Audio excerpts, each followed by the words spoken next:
If you were to ask somebody for their thoughts on the Tomb Raider reboot, most would likely assume you were talking about the one from 2013, and it's not hard to see why. Not only did it signal a new direction for the franchise and its leading lady, but it also brought both back to a level of relevance that they hadn't seen since their heyday on the OG PlayStation.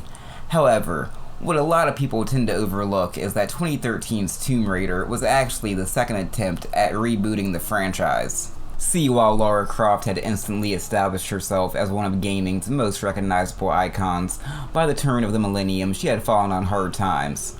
Following her initial breakout success, publisher Eidos shamelessly began whoring out Miss Croft with annual releases long before companies like Activision and Ubisoft had made it their standard business model.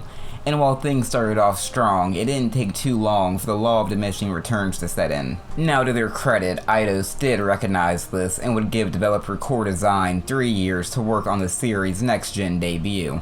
However, when Angel of Darkness finally released for the PS2 in June of 2003, it was so poorly received by critics and fans that Eidos scrapped their plans for a trilogy, dismissed Core Design from development duties, and instead assigned the task of working on the next entry to Crystal Dynamics. The result would be 2006's Tomb Raider Legend.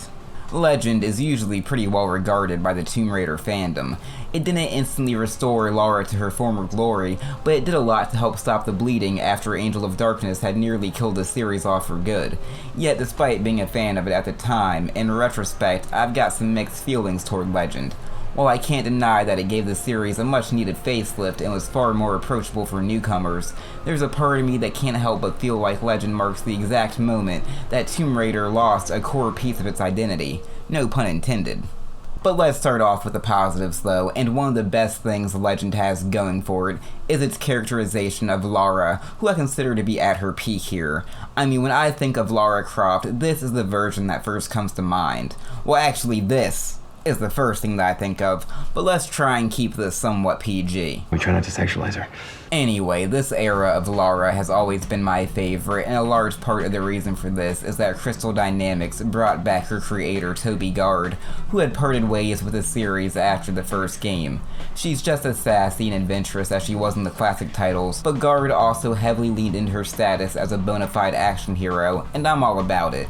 To compare her to another famous British export, the Survivor timeline version of Lara is like Daniel Craig's version of 007. She might not be the most skilled, but she's so tenacious that she's always able to scratch and claw her way through a tough spot.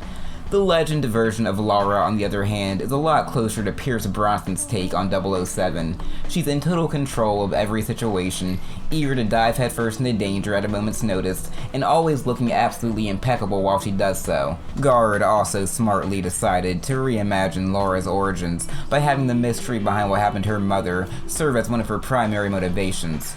Not only does this give you as a player an actual reason to become emotionally invested in Lara's journey, but let's be honest, it's also just a lot more interesting of a backstory than bored socialite seeks adventure. The story might not have been anything groundbreaking, but it was entertaining enough, and after the convoluted mess of a narrative that Core Design had found themselves wrapped up in after the last revelation, the decision to bring it all back to basics was definitely the right call. Plus, I can't lie, the part where Lara just absolutely goes berserk on Amanda is still one of my favorite moments in the entire series. I mean, Lara never loses her cool throughout the entire game, so when she finally does break down at the very end, you know it means something. Of course, it wasn't just the story and our leading lady that got a bit of a touch-up, and this is when things start to become more divisive. At a glance, all the familiar elements of Tomb Raider were still here. You were still globe-trotting to exotic locations, participating in death-defying stunts, raiding tombs, and doing a fair share of box pushing, and I swear that's not a euphemism.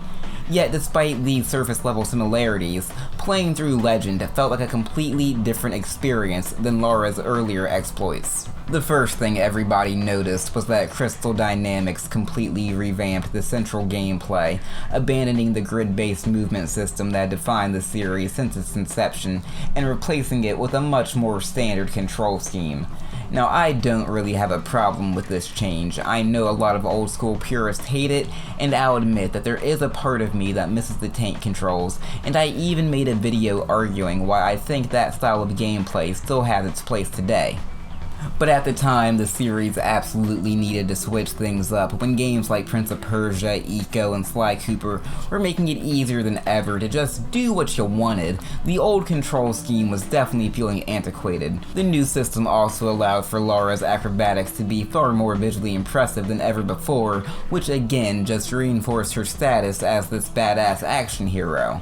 Surprisingly though, the combat wasn't really messed with all that much, which seems odd as it's long been considered one of the weakest aspects of these games. Hopping around like a coked up gymnast and spraying wildly is still usually your best bet. Lara did learn a few new melee moves, but you can honestly ignore them for like 99% of the game and be just fine. Legend also introduced a few motorcycle sequences into the proceedings, and while they initially serve as a cool change of pace, both of them just drag on for too long and overstay their welcome. You just get the feeling that somebody at Crystal Dynamics spent a lot of time on these things, and nobody else in the team had the heart to tell them that they needed to trim them down. But really, the biggest change was that the tombs you were raiding in Legend weren't nearly as expansive as their predecessors. The sprawling maze-like levels that tasked players with hunting down keys and pulling levers were nowhere to be found, replaced with far more linear environments. And look, I understand why Crystal Dynamics did this. I do. One of the most common complaints about the classic games were that you could often find yourself getting lost and spending like 45 minutes just trying to figure out what the hell it was that you were actually supposed to be doing, and that's certainly not an issue I can imagine anybody ever had with Legend. And by cutting out all the downtime, there is an argument to be made that it helps improve the pacing. But the thing is, the classic Tomb Raider games were some of the few titles that I didn't mind getting lost in. I mean, considering the entire premise of these games were that you were hunting down treasures in ancient ruins, it always made sense that you'd have to engage in a little bit of actual exploration. I don't think that the levels in Legend are bad by any means, and they're completely fine for what they are, but they just aren't nearly as fun to navigate and revisit as their predecessors, which branched out and looped back into themselves and often played with verticality in some really cool ways. Calling Legend a corridor shooter might not be completely accurate, but the level design here has more in common with those types of games than it does with the classic Tomb Raider experience. And because the level design and puzzles have been streamlined, it removes the genuine joy of discovery that you get in the old games when all the pieces finally clicked into place and you had that eureka moment. Add that together with the significantly easier platforming segments, and you have a game that just isn't as interesting as the ones that came before. I mean, one of the best things about the original games was mastering Lara's moveset, and then going back and flying through old levels that had once given you trouble, while using your new skills to uncover all their secrets. But while playing through Legend, I never really felt like I was getting that much better at the game, and that's because the game never pushed me to do so. And it's because of this that despite Legend having a good amount of hidden collectibles, I just don't have any interest in ever going back and hunting down the ones I missed, because I know that doing so isn't going to require a great deal of skill or thought on my part. But at the same time, I can still recognize that many of the elements of Legend that I personally consider to be weaknesses are what make it such a great jumping on point for newcomers interested in the series, especially younger players considering the darker and more mature direction the franchise has gone in over the past decade. Does Legend sort of feel like Tomb Raider Light? Yeah, but that's not exactly a bad thing. It does a great job approximating the thrills of the original games, even if it isn't able to fully recreate their brilliance. And if you want a fun adventure that you can comfortably knock out over a weekend, then you could do a hell of a lot worse. I give Tomb Raider Legend 8.5 murderous ancient spirits out of 12. What is up people, Dusty here, and I hope you enjoyed this video, especially if you're still watching at this point. Leave a comment down below to let me know what you think, and consider subscribing to the channel. And as always, thanks for watching.